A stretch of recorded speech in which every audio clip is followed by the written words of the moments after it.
Okay. Magandang gabi kasi gabi na oh. Ayan, gabi na. Hapon na rin naman dumating si sir. So problema ni sir, nakailaw yung camshaft positioning sensor niya. So ayan po yung trouble code niya. So in-scan natin. Yung ngayon lumabas. Ito kasi solenoid, bago na to. Tapos kaya ganyan yung wiring niyan, pinakalkal ko.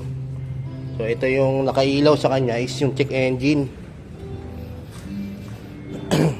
Pag i-start, 'di ba lagi po sinasabi yung parang helicopter na yan. Yan, dapat wala yan. So naka-steady siya. Hindi naman siya palyado, hindi naman maganda naman attack niya. So pinakalkal ko na yung wire, tinest namin, walang supply. Tapos chinek rin namin mga fuse, baka may mga pumutok na fuse. Ayan, okay naman. So pero kanina sinabihan ko na agad si sir na baka may nginat-ngat na wire dito, gawa ng yung ibabaw ng niya, ng cover, may mga ipot na mga daga. So yung kinalkal na nga namin yung wiring niya. So ito yung nakita namin doon. Kaya ako na tayo doon.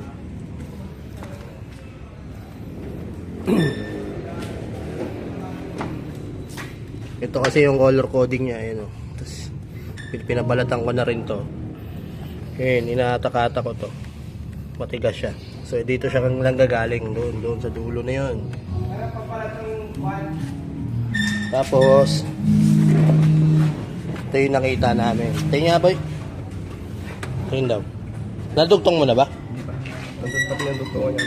Ano na? Nakalabas na pati yung dugtungan. Hindi, ito. Medyo malayo lang ho ah. Ito. Yan. Yan, nag-iisa na yan oh. Putol. Tapos yung ibang wire niya, may mga na rin ng indikasyon na rin na nilangatan ng daga. Ito yung dugtungan niya, yung dulo naman. Ayan, kita ba? Ayan. So, ayan. Posible po kasi yan na lalo pagka may mga daga, yun yung mga dapat ingatan natin or nakakatakot kasi pag may mga daga, yun yung mga ngangat-ngatin, yung mga wire, yung mga paborito nila yan Tapos yung ang masama niyan, kung ito yung ECU, pagka yan pa yung mga inanginata, mas may na-encounter ako worse nito, halos lahat umilaw, ABS, lahat na nasa dashboard, nginata ng daga lahat. So yung iba dyan, bandang uli, pinaka worst, papalit ng buong harness. So pagpalit ng buong harness, medyo may kamahalan yun. So dugtong muna natin to, tapos mamaya observe natin kung magiging okay siya. Okay, okay, dugtong na muna.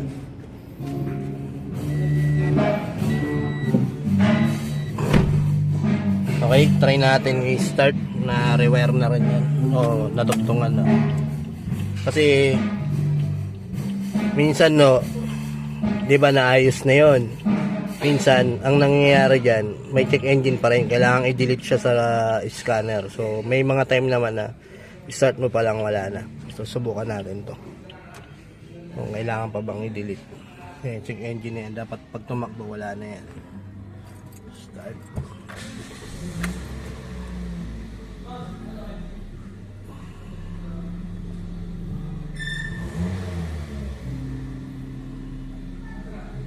Meron pa rin sir. Try naman natin delete niya yan. I-delete.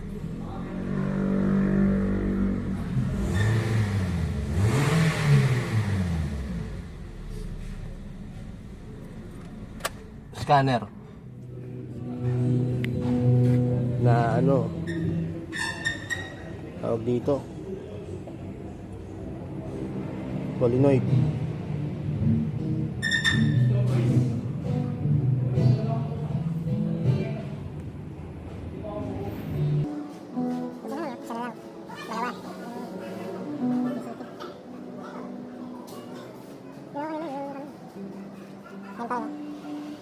Here.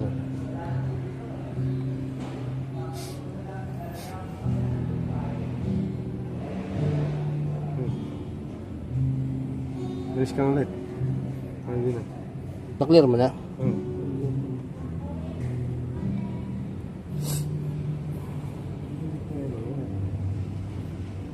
Sige, start.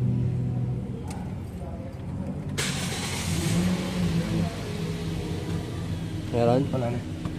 Wala na. Tatakbo muna natin to. Ay, wala na.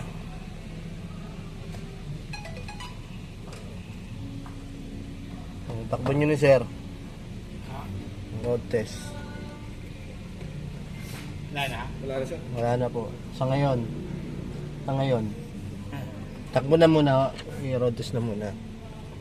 Ayun, tatakbo na muna kung halimbawa na lalabas pa siya. Hindi na. Pero tingin ko hindi na to.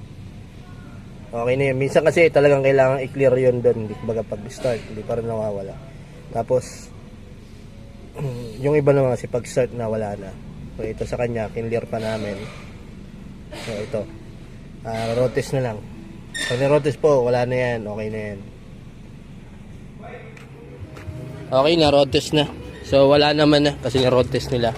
Sabi naman na, kumpirma naman ni sir, wala na daw po. So yun lang naman yung naging problema. Minat-ngat ng daga yung wire. Tapos, pwede rin naman po kasi yung yung mismong sensor niya o yung solenoid valve o camshaft positioning. Tapos, ayun, pwede rin yung sakit, pwede rin yung paki-comment nyo nga po mga sir, baka makatulong tayo sa iba na problema rito sa mga daga. Baka may in-experience na kayo na mas mabisang pantanggal daw po, pantaboy sa mga daga para maiwasan natin yung perwisyong dulot sa sasakyan. Kasi pagka malas-malasin talaga pag buong wiring yan, palit harness, medyo may kamahalan. So ayun, check engine, problem solved.